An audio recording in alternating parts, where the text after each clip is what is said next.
Hello students, welcome to A to maths YouTube channel. तो students, एक और ज़बरदस्त वीडियो में हम मिल रहे हैं क्लास 10th मैथ्स की चैप्टर नंबर 2 पॉलिनोमियल्स।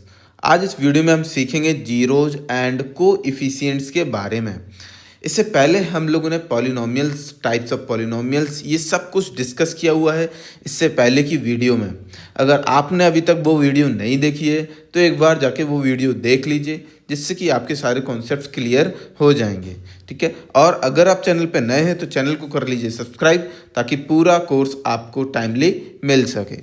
तो चलिए वीडियो को करते हैं शुरू। आज हम लोग पढ़ेंगे जीरोज एंड कोएफिशिएंट्स के बारे में। सबसे पहले क्या रिलेशनशिप होता है जीरोज एंड कोएफिशिएंट्स में? तो relationship between zeros and coefficients of a polynomial. The zero of a linear polynomial ax plus B is minus constant term upon coefficient of x, यानी कि माइनस बी अपॉन ए। तो students, linear polynomial एक ऐसी polynomial होती है जिसकी degree कितनी होती है? जिसकी डिग्री 1 होती है। ठीक है, और इसका फॉर्मेट क्या होता है? A x plus B. इसका फॉर्मेट होता है ए एक्स प्लस बी, जहाँ पे कांस्टेंट टर्म की अगर बात करें, अगर यहाँ पे कांस्टेंट टर्म की बात करें तो ये बी है, जिसके साथ कोई भी वेरिएबल नहीं है, तो ये कांस्टेंट टर्म है, तो ये हो जाएगा माइनस बी। ठीक है, अब अगर कोएफिशिएंट ऑफ एक्स की बात करें तो एक्स के साथ यहाँ पे क्या लगा हुआ है? ए। एक्स के साथ यहाँ पे क्या लगा हुआ है? ए। तो ये एक्स का कोएफिशिएंट हो जाएगा ए। ठीक है, इसलिए इसका फॉर्मूला हो जाएगा माइनस बी अपॉन ए। लीनियर पॉलिनोमियल का जब भी जीरो आप निकालेंगे तो क्या रहेगा? माइनस बी अपॉन ए। ठीक है, next, the zeros of the quadratic polynomial. अब हम लोग जीरोज पढ़ेंगे क्वाड्रेटिक पॉलिनोमियल के। क्वाड्रेटिक पॉलिनोमियल क्या होती है? ऐसी पॉलिनोमियल जिसकी डिग्री कितनी होती है? 2। ऐसी पॉलिनोमियल जिसकी डिग्री होती है 2, उसको क्वाड्रेटिक पॉलिनोमियल कहते हैं। क्वाड्रेटिक पॉलिनोमियल की फॉर्मेट की अगर बात करें तो फॉर्मेट होता है a x square plus b x plus c. ठीक है, अब देखिए, कोई इसमें अगर डिग्री 2 है तो इसके 2 जीरोज होंगे। लीनियर पॉलिनोमियल में डिग्री 1 थी, इसलिए उसके जीरो केवल एक ही था। ठीक है, लेकिन अभी बात कर रहे हैं क्वाड्रेटिक पॉलिनोमियल की। क्वाड्रेटिक पॉलिनोमियल में देखते हैं, let alpha and beta B the zeros of a quadratic polynomial. Alpha and beta ये दोनों जीरोज हैं क्वाड्रेटिक पॉलिनोमियल के, ऐसा माना गया है। अब एफ एक्स देखिए, a x square plus b x plus c, ये पूरा फॉर्मेट दिया हुआ है जिसमें a is not equals to zero. A zero की इक्वल में नहीं होगा, अगर ऐसा हो जाता है तो फिर वो क्वाड्रेटिक पॉलिनोमियल नहीं रह जाएगी। ठीक है, then F X can be written in the form of factors. और जो एफ एक्स है उसको हम लोग फैक्टर्स के फॉर्म में कैसे लिख सकते हैं? फैक्टर थ्योरम को यूज करके। वो देखिए एक बार, एक्स माइनस अल्फा और एक्स माइनस बीटा, ये दोनों ही इसके फैक्टर्स हैं, और अल्फा बीटा इसके रूट्स कह लो या फिर जीरोज कह लो इस वाली क्वाड्रेटिक पॉलिनोमियल के। ठीक है, तो अगर फैक्टर्स की बात करें तो ये हो जाएंगे एक्स माइनस अल्फा और एक्स माइनस बीटा। ठीक है, अभी देखिए, ये फैक्टर थ्योरम से क्या निकल के आता है?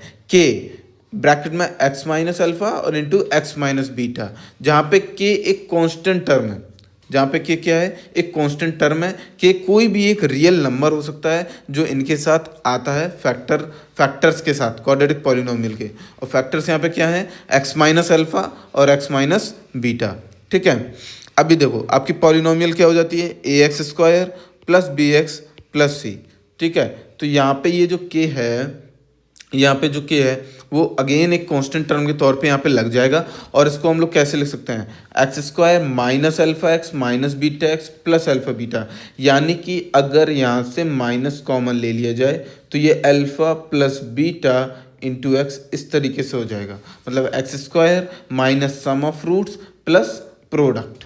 इस तरीके से हमें एक क्वाड्रेटिक पॉलिनोमियल बनती है जब भी हमें रूट्स पता होंगे या फिर उनका सम और प्रोडक्ट पता होगा। चलिए अब देखते हैं इसका सम कैसे निकालते हैं। क्वाड्रेटिक पॉलिनोमियल का अगर सम निकालना हो तो सम किसका निकालेंगे? सम निकालेंगे हम रूट्स का, सम निकालेंगे हम जीरोज का, इस तरीके से। तो जो सम निकाल रहे हैं वो या तो रूट्स का होगा या जीरोज का होगा, बात एक ही है। ठीक है, तो सम निकालने के लिए अल्फा प्लस बीटा का क्या फॉर्मूला होता है? Minus coefficient of x upon coefficient of x square. ठीक है, तो यानी कि माइनस बी अपॉन ए।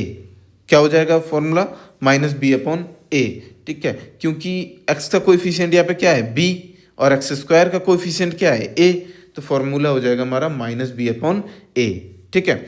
अब हम लोग देखेंगे प्रोडक्ट। प्रोडक्ट भी किसका निकाल रहे हैं, जीरोज का या फिर रूट्स का। प्रोडक्ट भी हम लोग किसका निकाल रहे हैं, जीरोज का या फिर रूट्स का, ठीक है। तो यानी कि अल्फा इंटू बीटा में निकालना है प्रोडक्ट के तौर पे। प्रोडक्ट का क्या फॉर्मूला हो जाएगा, constant term upon coefficient of x square. तो कांस्टेंट टर्म यहाँ पे क्या है सी, कांस्टेंट टर्म यहाँ पे हो जाएगा सी और एक्स स्क्वायर का कोएफिशिएंट क्या है ए। तो प्रोडक्ट का फॉर्मूला हो जाएगा सी अपॉन ए, सम का फॉर्मूला यानी अल्फा प्लस बीटा हो जाएगा माइनस बी अपॉन ए।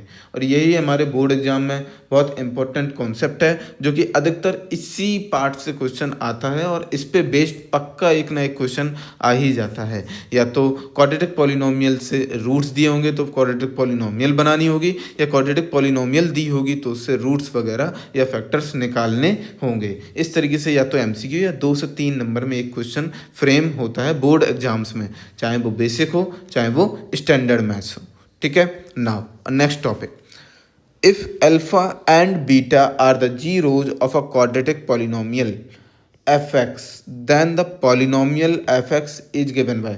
तो देखो पॉलिनोमियल कैसे निकालते हैं, अभी इस चीज़ को डिस्कस किया हुआ है। जब भी हमें रूट्स दिए हों या रूट्स का सम या प्रोडक्ट दिया हो तो क्वाड्रेटिक पॉलिनोमियल कैसे निकालेंगे।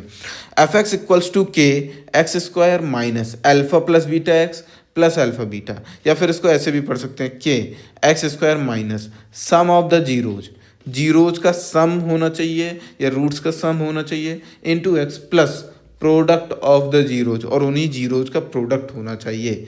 तो हमारी क्वाड्रेटिक पॉलिनोमियल निकल कर आ जाती है। के यहाँ पे क्या है कि कोई भी नॉन जीरो रियल नंबर है, या इसको कांस्टेंट टर्म भी कह सकते हैं कि कोई भी नॉन जीरो रियल नंबर है उसको कांस्टेंट टर्म भी कह सकते हैं, ठीक है। Now next, the zeros of the cubic polynomial. Cubic polynomial कौन होती है, क्यूबिक पॉलिनोमियल होती है ऐसी पॉलिनोमियल जिसकी डिग्री 3 होती है।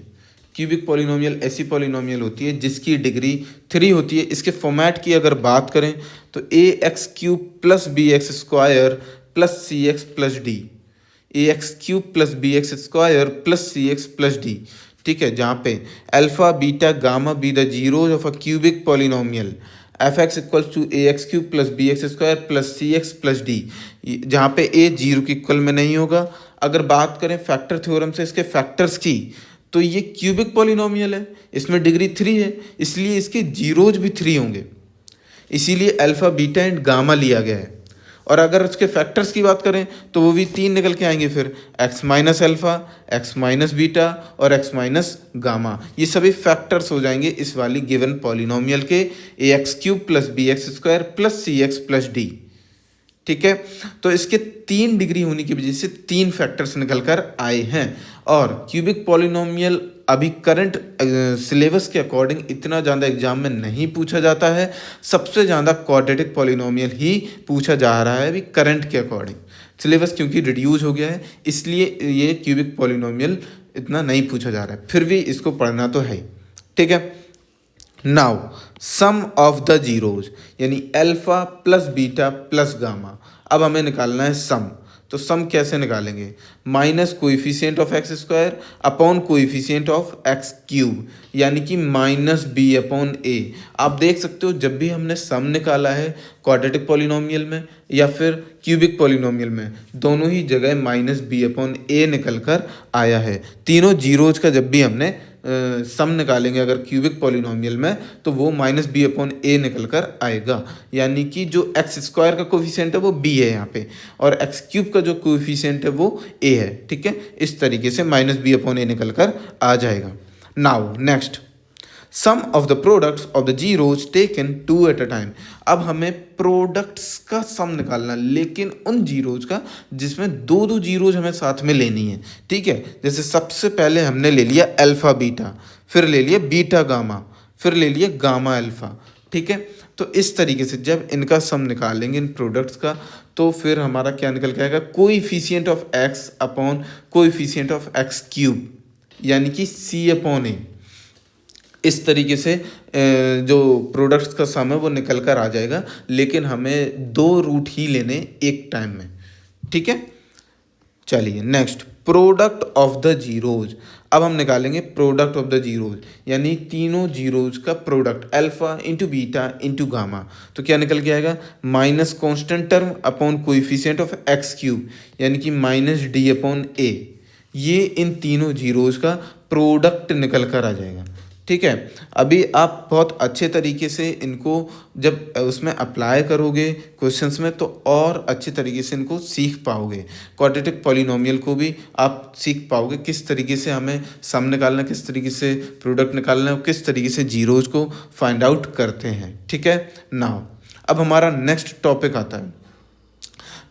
आता है डिवीजन एल्गोरिदम फॉर पॉलिनोमियल्स। पहले इस वाले कॉन्सेप्ट से भी बहुत ज़्यादा क्वेश्चंस फ्रेम होते थे बोर्ड एग्जाम्स में, बट अभी करंट के अकॉर्डिंग उतने ज़्यादा नहीं आ रहे हैं। ठीक है, if p x and g x are any 2 polynomials, अभी 2 पॉलिनोमियल्स दी गई हैं, दोनों ही x के वेरिएबल में है, एक पी एक्स है, दूसरी जी एक्स है, जिसमें कि जी एक्स 0 के इक्वल में नहीं है, क्योंकि हमें उस जो दूसरी पॉलिनोमियल है जी एक्स, उससे डिवाइड करना पड़ेगा पी एक्स को। अगर वो 0 हो जाएगी तो आंसर नॉट डिफाइंड आ जाएगा, इसलिए वो 0 के इक्वल में हो ही नहीं सकती।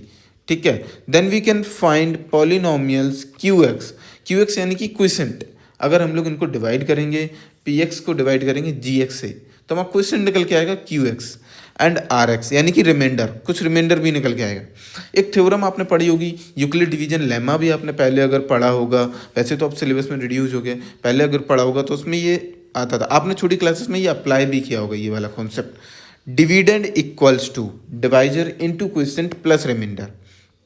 ठीक है, तो डिविडेंड हम लोग कैसे निकालते हैं, जब डिवाइजर को क्वोशिएंट में मल्टीप्लाई कर देते हैं और रिमाइंडर ऐड ऑन कर देते हैं, तो हमारा डिविडेंड निकल के आ जाता है। जैसे कि कोई पॉलिनोमियल है पी एक्स, वो कैसे निकल के आई होगी, तो जी एक्स इंटू क्यू एक्स, जिससे डिवाइड कर रहे थे वो डिवाइजर था, तो जी एक्स से डिवाइड कर रहे थे, फिर क्या निकल के आया था, क्वोशिएंट यानी कि क्यू एक्स, उसमें रिमाइंडर को ऐड ऑन कर दीजिए तो हमारी पॉलिनोमियल निकल के आ जाएगी पी एक्स। ठीक है, नाउ इन पे बेस्ड 2 केसेस हैं। सबसे पहला, if r x equals to 0, यानी कि रिमाइंडर, अगर रिमाइंडर 0 हो जाता है, ठीक है, अगर रिमाइंडर 0 हो जाता है तो क्या होता है, तो जो जी एक्स है वो उस पॉलिनोमियल का फैक्टर हो जाएगा। अगर आर एक्स 0 हो गया, यानी कि वो रिमाइंडर 0 हो गया, तो यानी कि वो कंप्लीटली डिवाइड हो गया, डिवीजन हमारा जो था वो कंप्लीटली, जो भी पॉलिनोमियल थी पी एक्स, वो कंप्लीटली डिवाइड हो गई। तो ये जो जी एक्स है वो उसका फैक्टर माना जाएगा फिर, अगर ऐसा होता है कंप्लीटली डिवीजन हो जाता है और रिमाइंडर हमारा 0 आ जाता है तो। ठीक है, अब अगर 0 नहीं आता है तो फिर वो फैक्टर नहीं माना जाएगा उस वाली गिवन पॉलिनोमियल का। तो ऐसे चेक करने का भी तरीका होता है, जब भी कोई पॉलिनोमियल दी होगी तो उसको हम लोग डिवाइड करेंगे, लेकिन हमेशा कम डिग्री वाली पॉलिनोमियल डिवाइड करती है ज़्यादा डिग्री वाले पॉलिनोमियल को। ठीक है, तो जब भी लास्ट में अगर 0 आ जाता है, रिमाइंडर 0 आ जाता है, तो फिर वो उसका फैक्टर होगा। अगर ऐसा नहीं होता है तो फिर वो उसका फैक्टर नहीं हो पाएगी। ठीक है, now next, degree of r x is less than degree of g x. Remainder की डिग्री हमेशा कम आएगी जी एक्स से, और जी एक्स की डिग्री हमेशा कम होगी पी एक्स से। इस तरीके से चीज़ें होती। ठीक है, तो ये था पूरा कॉन्सेप्ट जो कि आपने सीखा लीनियर पॉलिनोमियल, क्वाड्रेटिक पॉलिनोमियल और क्यूबिक पॉलिनोमियल के जीरोज एंड कोएफिशिएंट्स के बारे में। ठीक है, इसके ऊपर जब आप क्वेश्चंस करेंगे तो आपको बेहतरीन एप्लीकेशन का पता चलेगा, जो कि हम लोग नेक्स्ट वीडियो में करने वाले हैं। सो होपफुली आपको ये वीडियो अच्छी लगी होगी। एक प्यारा सा कमेंट छोड़ के जाइए और वीडियो को लाइक कीजिए। अगर आपने अभी तक चैनल को सब्सक्राइब नहीं किया है तो चैनल को सब्सक्राइब कर लीजिए, ताकि आने वाली वीडियोज़ आप तक टाइमली पहुँच सकें। और मिलते हैं अपनी अगली वीडियो में। जय हिंद, थैंक यू।